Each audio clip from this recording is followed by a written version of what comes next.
What's going on, everybody? Welcome to the channel. So good to have you here. Happy New Year. We have some news to cover this week. Deadpool 2 director wants to do a Lobo film. We got an update on the live action He-Man film, and we may be getting closer to a Mario Sonic Mega Man team up. All that and more on the Zone News. Let's go.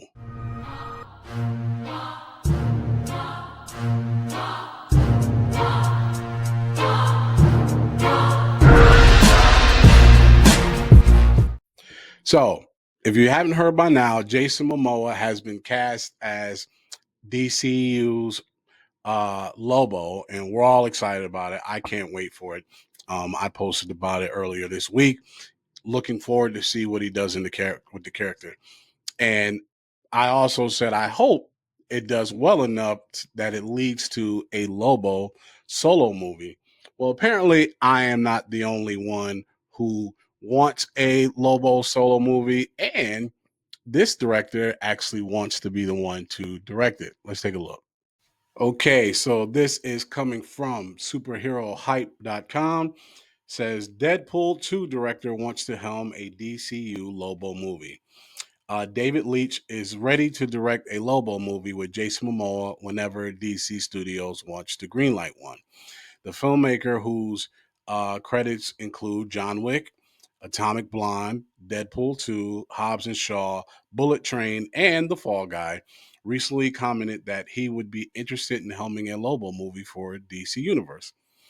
Let's do a Lobo feature, the director commented under Momoa's Instagram post announcing that DC had called him about playing a fan favorite alien bounty hunter in the DCU.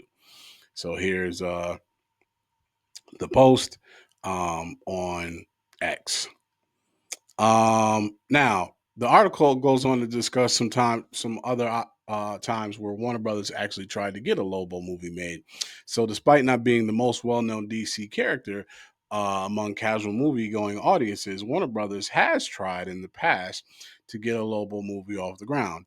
In 2009, Guy Ritchie became attached to a live-action Lobo movie that would have seen the title anti-hero travel to Earth and join forces with a teenage girl to find four fugitives. Production was slated to begin in early 2010, but was indefinitely delayed after Ritchie left the project to focus on 2011 Sherlock Holmes: A Game of Shadows. Um, okay, that's interesting. Brad Payton was hired in 2012 to write and direct Lobo with Dwayne Johnson, who had worked with Payton on Journey to the Mysterious Island and later San Andreas and Rampage, and talks to portray the title character. However, a year later, Johnson left Lobo to play Black Adam in Shazam, although he ultimately didn't debut as the antihero until Black Adam's 2022 solo film.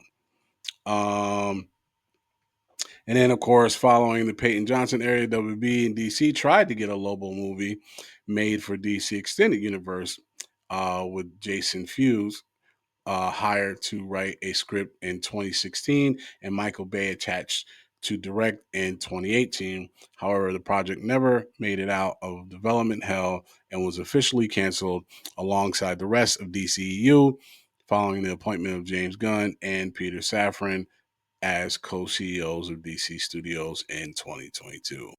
All right, let me just first start by saying that I am 100% behind the idea of Deadpool 2's director, John Wick director, David Leitch doing a Lobo film. And I haven't even seen the character played yet. But that's how much faith I have in what Jason Momoa is going to do. And I like David Leitch. I like his films. John, like I said, John Wick, Deadpool 2, all great. You all know I love the Fall Guy. Um, so I think that would be awesome. Hopefully James Gunn sees that message and agrees. But of course, again, obviously, nothing will be greenlit until we see what Jason Momoa does in Supergirl. But just the idea that David Leitch would be willing to do it, I like it. And in regards to the rest of the article, thank God none of those things worked out. Even though the Guy Ritchie project sounds like it could have been cool, but I'm glad Lobo didn't get made until now because just like Ryan Reynolds was meant to play Deadpool, Jason Momoa is meant to play uh, Lobo. So this is perfect. I'm glad it worked out the way it did. What do you think? Let me know your thoughts in the comments. Okay, as you know, we have a live action He-Man movie coming out, and the cast is pretty impressive. Actually, got some pretty big names involved in this cast. And when I first heard the news and saw the cast, I was like, okay, this might be exciting. But as we get closer to them starting to work on this and more news is coming out, I'm not sure how I feel about this He-Man movie. Um, we got an update from the actor playing He-Man. Let's take a look. Okay, so this is coming from comingsoon.net. Says live action He-Man movie will be quite different from animated show, says Nicholas Galitzine. So Nicholas Galitzine says the new live action He-Man movie won't be like the original He-Man and the Masters of the Universe animated cartoon series. I'll wait. So it was officially announced last year that Travis Knight would direct a live action Masters of the Universe movie for Amazon, MGM Studios, and Mattel. It was then revealed in May 2024 that Galitzine, known for starring in 2023's Red, White, and Royal Blue, 2024's The Idea of You, and more, had been tapped to play He Man in the film. Speaking with the Hollywood Reporter, Galitzine was asked if he'd begun preparing for a role by watching any of the He Man and Masters of the Universe show. He says, I have, yeah, he answered.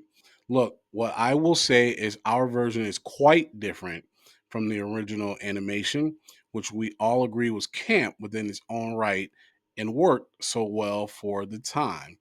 But there's been a couple of iterations, obviously, since there was the Revelation version of Masters of the Universe and the comics themselves. And we're very much treating our script as Bible, but it's kind of amazing to hear what this show meant to a lot of people. It was really formative for a lot of people. So it's exciting to do something that will have a nostalgia element as well as hopefully attract a bunch of new fans.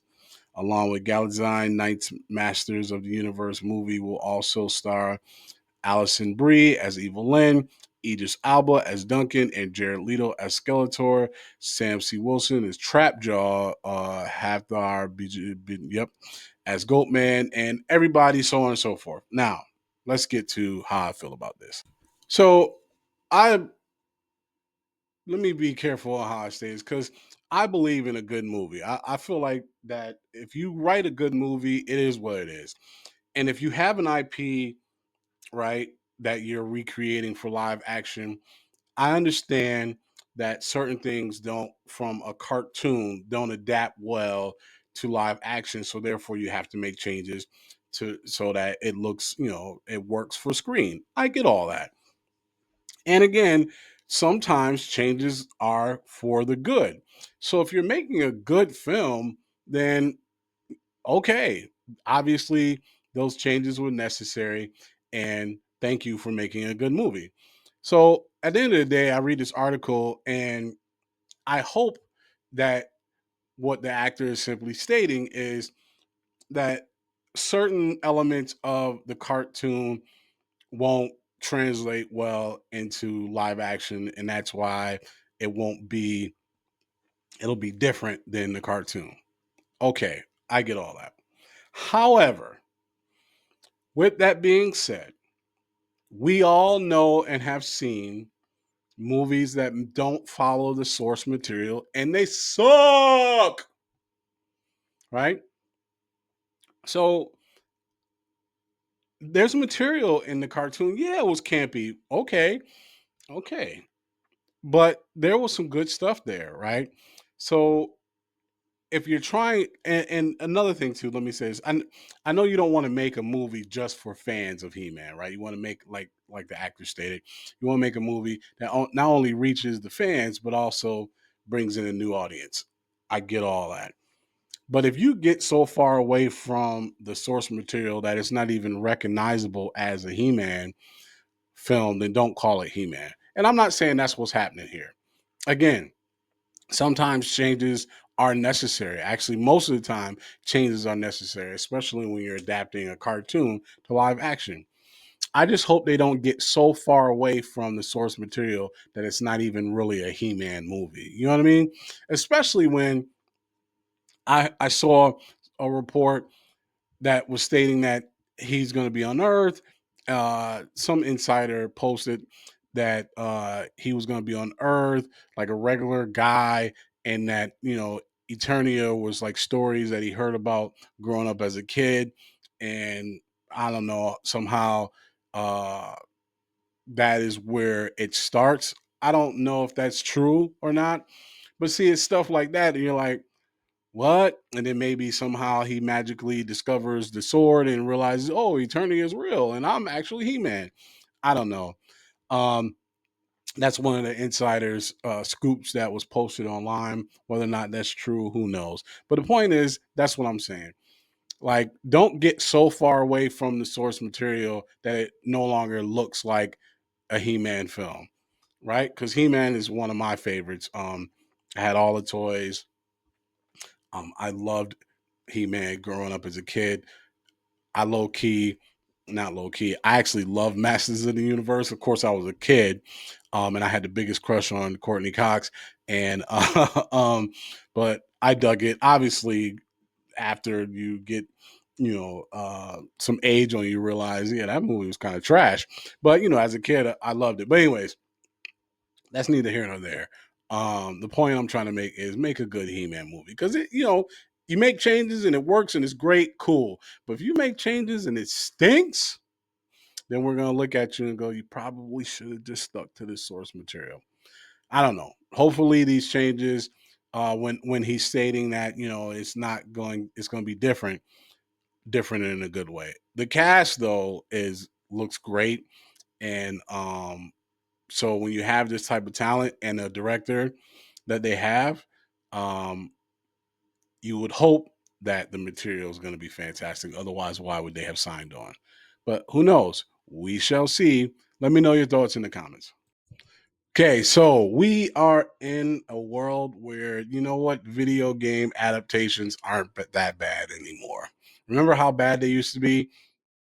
Okay, yes, I'm kidding. Maybe we're still in that world because Borderlands was straight garbage. But with that being said, we have had quite a few good video game adaptations, and here recently we had Sonic 3, which was fantastic. Well, with that being said, with Sonic being a win and Super Mario Brothers being a win, are we getting closer to a Super Mario Brothers, Sonic, and Mega Man matchup? Well, Ben Schwartz, the voice actor of Sonic, thinks so. Let's take a look. All right, this is coming from Joe Blow. It says Ben Schwartz says we're getting closer to a Super Smash Bros. Team up movie as Sonic the Hedgehog 3 runs rings around the box office. Ben Schwartz wants big things for the Sonic the Hedgehog franchise, including teaming up with the Nintendo for a Super Smash Bros. Movie. With movies like Universal's The Super Mario Bros. Movie and Paramount Sonic the Hedgehog franchise leveling up at the box office, film adaptations of video games are finally being taken seriously in Hollywood. Though many see Mario and Sonic as competitors, times regarding crossovers and team ups across rival IPs are changing.